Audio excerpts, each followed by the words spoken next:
भने कि hello hello आज चाहिँ हामी क्वेसन सोध्नेवाला एउटा गेम खेल्न गइरहेका छौँ जसमा फर्स्टमा मैले बुनुलाई एउटा आइक्यू टेस्टवाला फनी क्वेसन सोध्छु।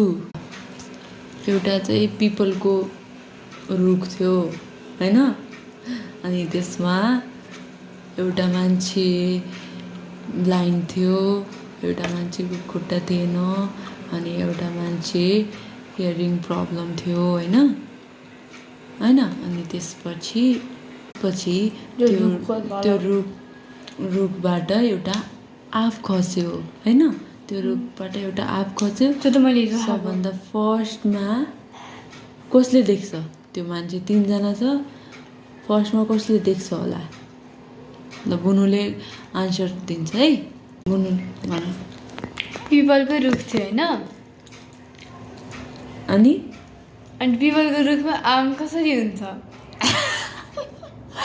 ओ उसलाई चाहिँ थाहा रहेछ। भेरी स्मार्ट रहेछ। बापरे। अब चाहिँ बुनुले सोध्छ क्वेसन। नभन इङ्ग्लिसमा है। इङ्ग्लिस आउँदैन मलाई।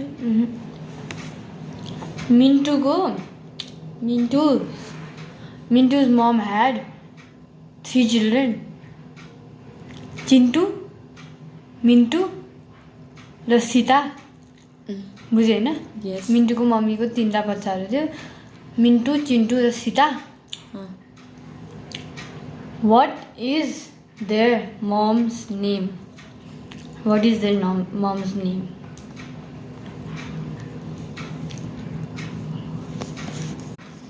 ओ माई गॉड, मेरो दिमागमा के आएन। Oh my god, I don't know गुरु। हजुरहरूलाई थाहा छ भने कमेन्ट गर्नुहोस्। Yes, bye.